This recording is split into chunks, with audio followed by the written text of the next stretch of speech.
Welcome to the Prince George's County Office of the Sheriff Behind the Badge podcast with Sheriff John D.B. Carr. I'm your host, Taylor Thomas, Public Information Officer for the Prince George's County Office of the Sheriff. All right, Sheriff Carr. Summer is officially over. We're still experiencing some warm weather.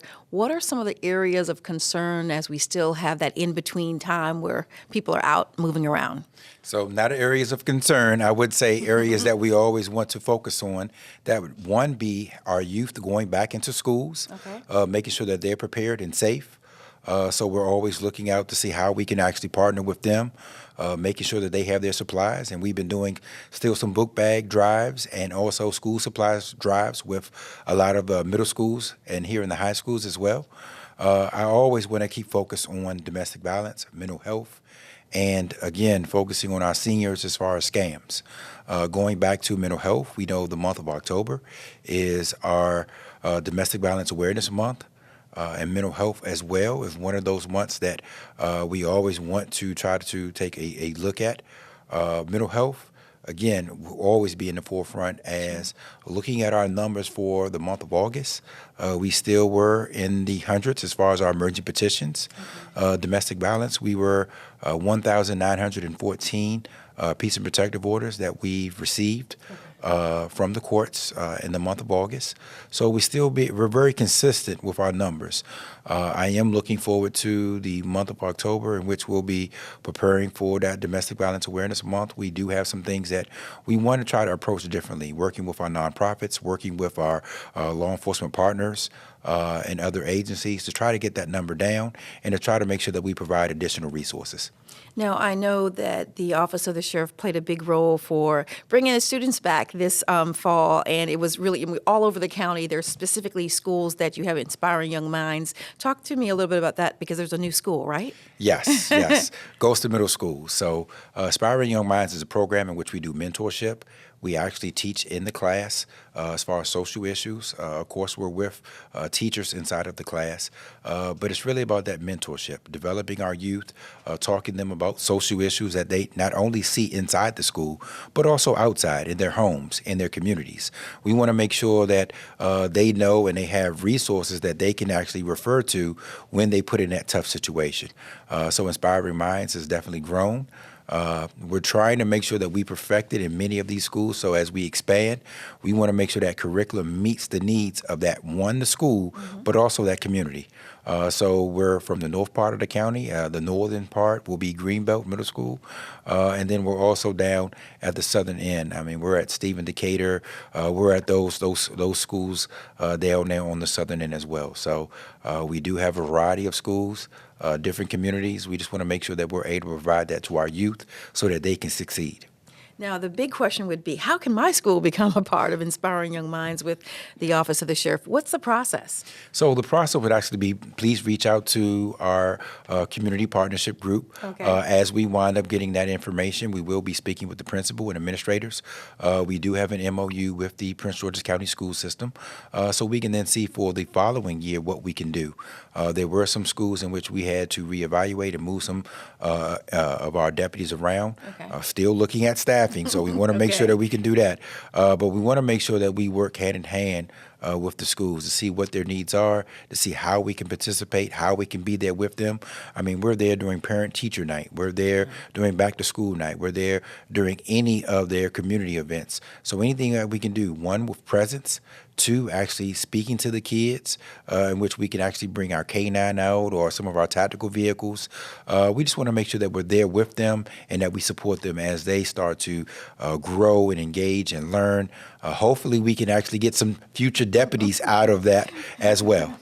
It's really amazing seeing the connection that the deputies you have in school have with these kids, and not just one. It's a number of them that are coming up and embracing them, and hugging them and talking to them. So experiencing that and covering it myself, you just see a genuineness in the staff that you've chosen. You talked about staffing, so let's talk about that. Can we talk about that? We can definitely talk about that. So are you looking for a few good men and women?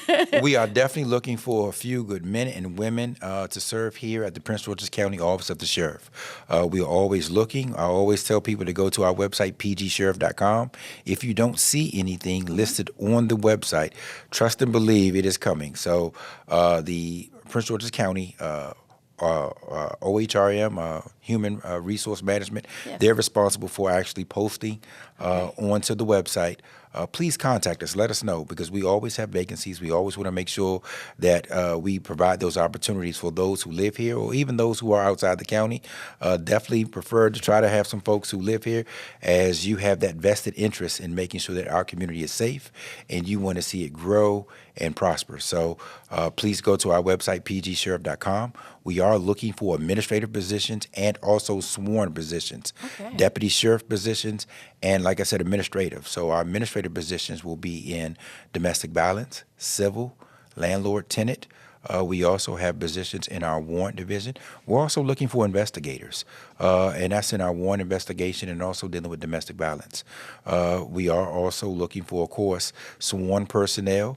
But we're also looking for those experienced police officers or experienced law enforcement officers as well. So if you're from a different jurisdiction, you want to be here in Prince George's County, you're more than welcome to come and be a part of our team and a part of our family. What are some of the incentives that you would say why you want to be a part of this amazing organization? One, it's an amazing organization, but two, some of the benefits that we do as far as our take-home vehicles, as far as what we do, as far as the nature, our relationship with our citizens and the public is really key and vital.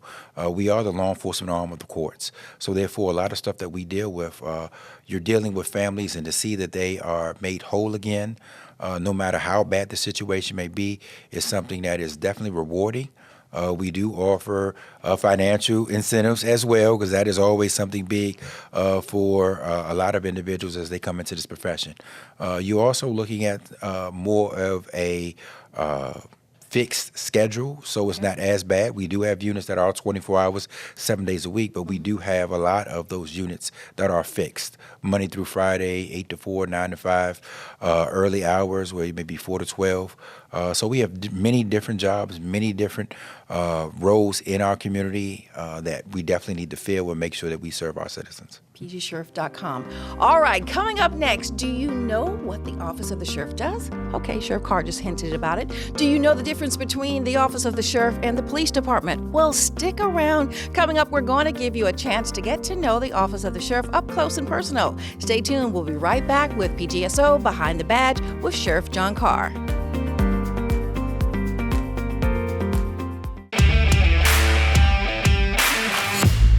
CTV News. I sat down with the interim superintendent to talk about what students and parents can expect this school year. As students prepare to head back to school, county police are looking to fill an important safety position. We have a lot of people fired up about supporting our children. All 9 sororities and fraternities that make up the Divine Nine are coming together to donate for Prince George's County students. PGCPS is rolling out their new bus tracker app that shows how students are getting to and from school. People really want to be here. They know the great things that we're doing here. These are kids that are literally going to change our world. Yeah, we're excited to have 132,000 students coming back into our doors. CTV News, bringing you news that you need to know.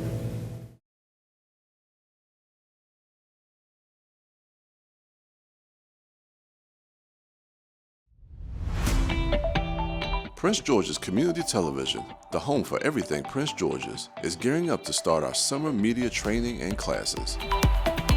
Come to PGCTV and get hands-on training in field production, studio production, producing and directing, and video editing, and take your skills to the next level.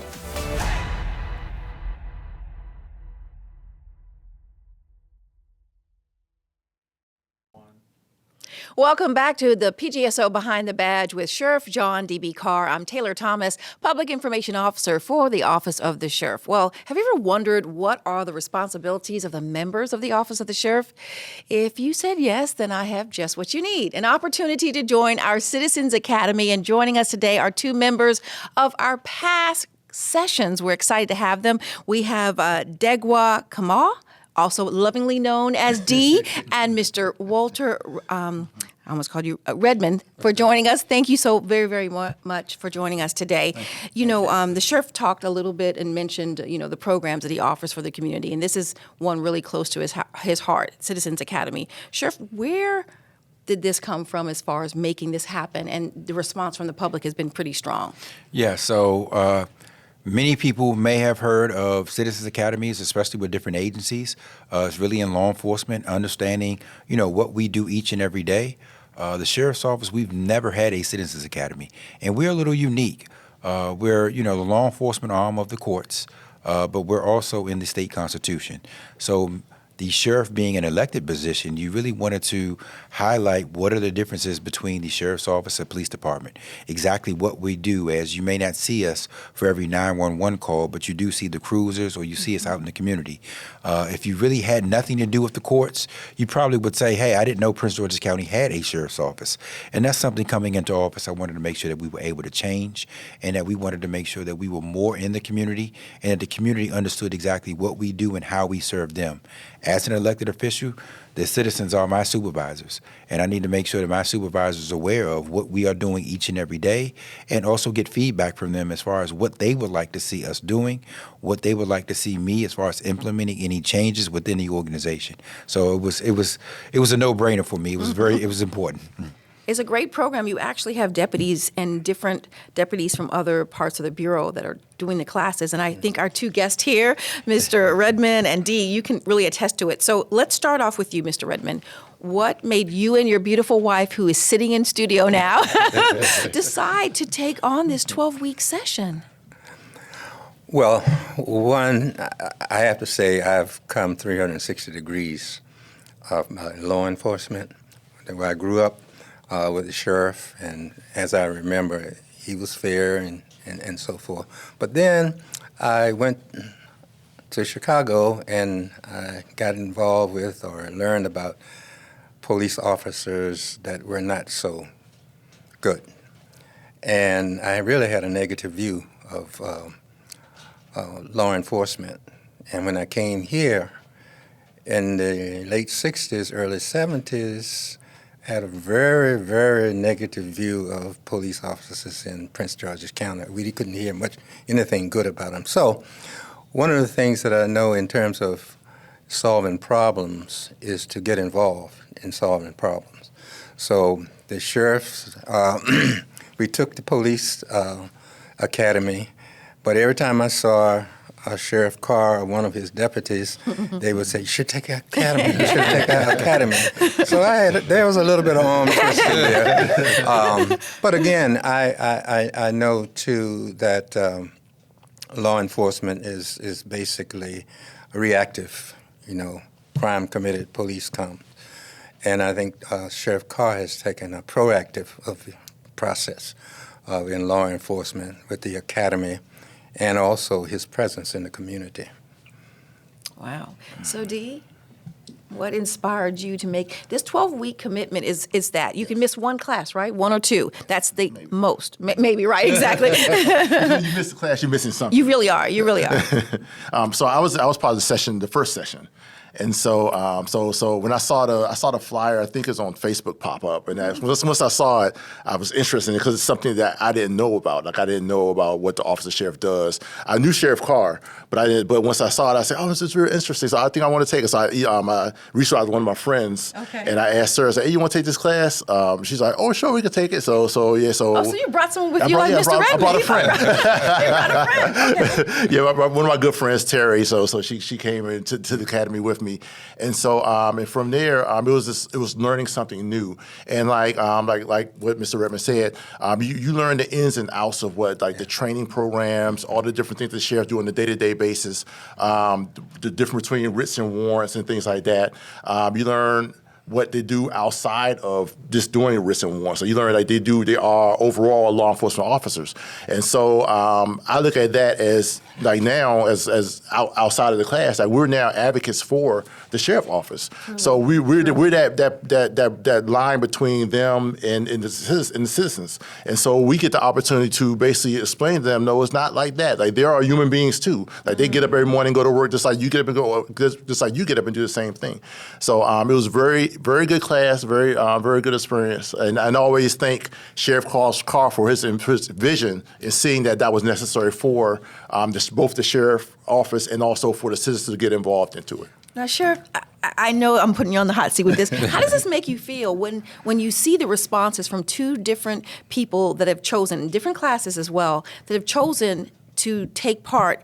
And I've heard nothing but positive. In fact, I've had the honor of interviewing all of the last 3 classes, and the response again and again is, you got to do it young, old, kids, mother, daughters, sons, cousins, relatives. How does that make you feel? So it makes me feel good, but it lets me know that, again, getting this message out and having our citizens and the community to be part of this organization means so much more to me. So I do feel good, but I know this is what, if you want to take an elected seat and if you want to be a public servant, this is what it's about. The sheriff's office, the sheriff, this is about customer service. And the way that I can actually engage with the citizens, members like this, these wonderful, members of our Citizen Academy and community, is that we talk about what we do, good and bad. And if it's something that they see that we need to make changes on, or something that they have a strong opinion on, or just, some insight, that's what I'm looking for, is that connection and that bond where this agency needs to grow. And it needs to grow in a way of, we listen to our citizens, we understand exactly what their needs are, and then it's my responsibility in order to try to meet that need. So I'm very happy with it. I know we're going to continue to grow, and I just thank them for making that commitment. I mean, it means a lot. And seeing that I took the most recent class number 3, I can tell you we have some really outspoken residents, and I love the fact. And what I love about the office of the sheriff and every deputy, they stand there and they listen, even if they're kind of boisterous about their opinion, and they clarify sometimes misinformation, right, and misunderstanding, and then taking information and saying, that may be a good idea. But I think that is something that you have to be in the class to experience, to see that you really do open it up for people to speak, share their opinion, and sometimes agree to disagree, right? Yes. And one thing I also promote, I want our deputies to know our community leaders and people in their community. So therefore, if I'm going to Wegmans and I see Mr. Redmond, I can say, hey, Mr. Redmond, and we can have a conversation. Of course, by me being elected and being out in the community on a regular basis, I would know a lot of the community leaders, and I meet a lot of different people. But what about those deputies? I don't want them just to go out and just try to serve or court processes. I want them to actually engage with the citizens, talk to them, try to figure out exactly who lives in this area, what are the issues and problems that are going here, look at the trends from the courthouse and what we have as far as processing, and then try to say, hey, you know what, Sheriff, I think we can do this to help out this community here. That's what I'm expecting the deputies, sheriffs to do on a consistent basis.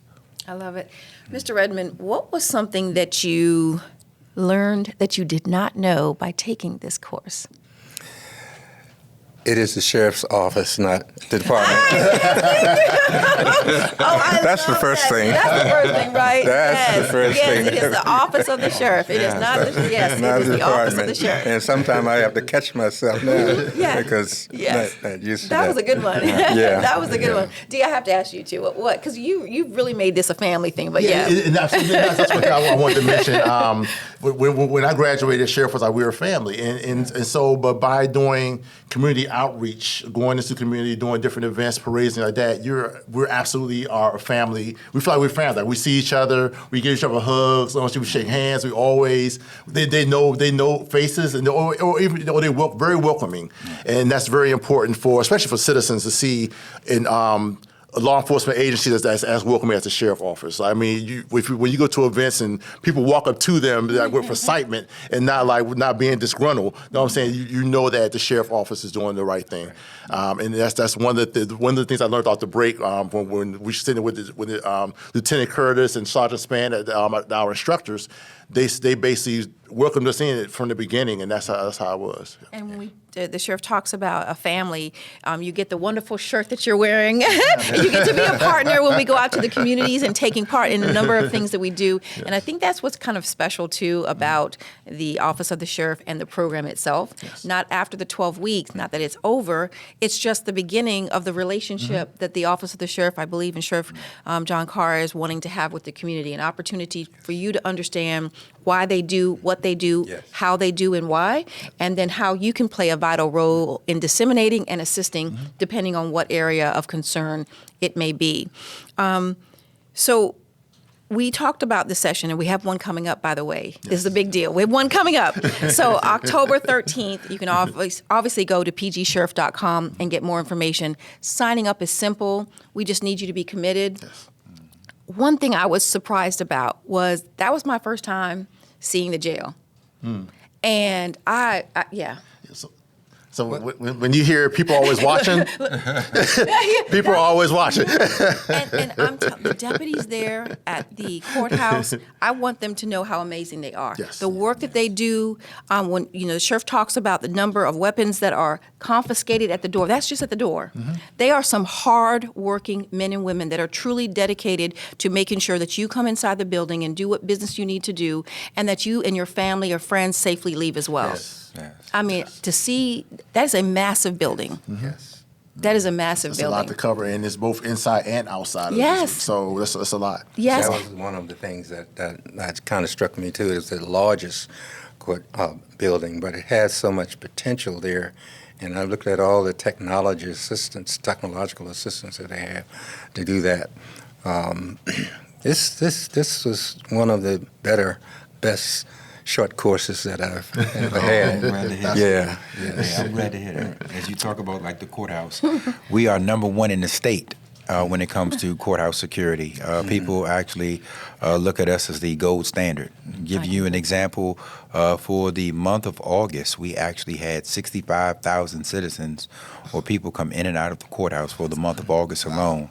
We were able to actually remove almost 4,000 items that were considered contraband. That may be knives, maybe some sort of accelerant as far as dealing with, some sort of weapon in that matter. So it just tells you exactly what the men and women of the Office of the Sheriff, what they do each and every day.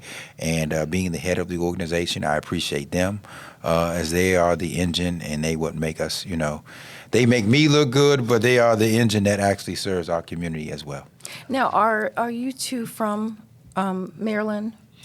Born and raised in D.C. and moved to PG County when I was 13 years old. Okay. Yes. I was born in Virginia, and I'm here by way of Chicago, Illinois. And so this is what's great, because we have a gamut. We have, and I know we only have two on the panel today, but let's be clear. The classes are full. We have about a little 30 or a little over 30 male, women, men, children, young people. I think it's great just seeing the gamut. Absolutely, and I love the retirees. And so my number 4 class, we had a great time. I had a great time with my group. So I know you were number 1, yes. Mr. Redmond. Were you number 2 or 3? This is what, the class? Yes. Wait, you were number 4. I'm 4. Yeah, you were number 4. I'm sorry, Mr. Redmond. You and your wife, which I will not leave her out, even though she's here in studio. And I love seeing you guys come together. It was the staff that you have training. Can we talk a little bit about the people that you have heading some of the areas that we cover? So our training staff is I'm going to tell you, by far, I will always say number 1.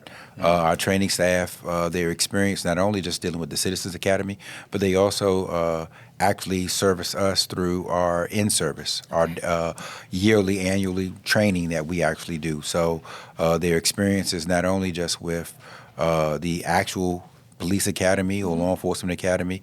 We have our Citizens Academy. They also are tactically trained.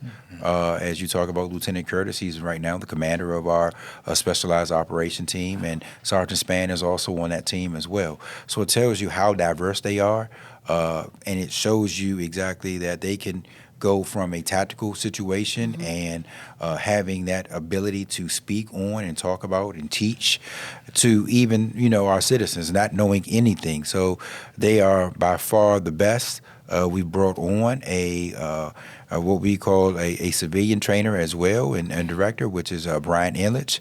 Used to be a captain here at the agency. Wanted to make sure that we have a very diverse group and wanted to make sure that we're able to touch everybody. So important. So as we kind of close things out, I'm going to have you start, Mr. Redmond. What advice would you give someone? Because the next class is October the 13th. Registration is, if I didn't say this, is absolutely free. We provide the book. There's usually snacks and refreshments that the team kind of goes in, and you don't sit in a classroom. Some of the sessions you're actually on location. So I think it's important to share that you're not just sitting stagnant in one place. So what advice would you give to anyone interested? Yes, I definitely would advise any of the citizens to take this class because, as you were saying, Sheriff Carr uses a hands-on approach. That is, we go to the jail, we see where the inmates reside.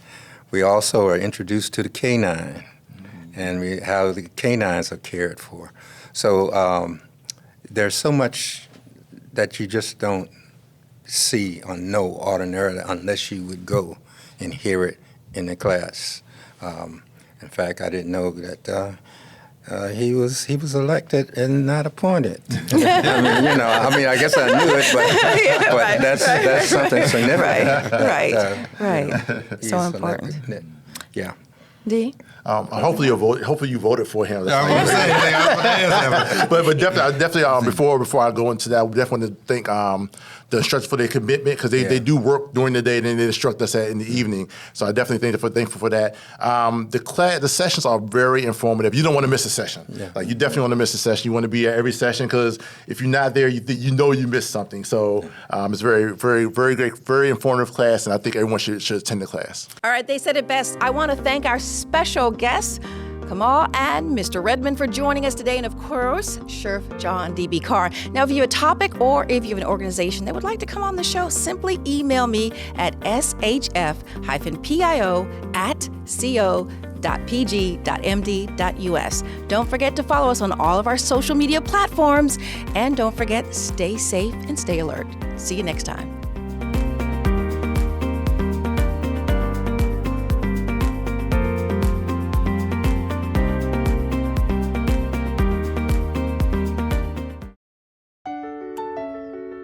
Mr. Rogers said, look for the helpers. You can always find people who are helping. Thank you to all the first responders who put their lives in danger to help us when my brothers and sisters and mom and dad and grandpa and grandma need them. We look out for the helpers because they look out for us. Thank you, first responders. There's a rewarding feeling you get when you do like, hey man, I just, with me and we carried a lady out of a fire, This is what I signed up for as a first responder, and this is what I love to do. And I'm going to continue going to work day in and day out and providing help to those that need it.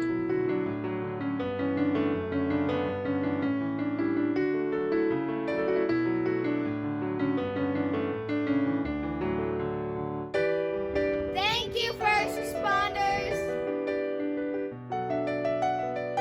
Thank you, first responders. We need you. We wanted to let you know how much we appreciate you. Thank you, first responders. Thank you, first responders. Love you. Be safe, look after yourself, and look after one another. Thanks.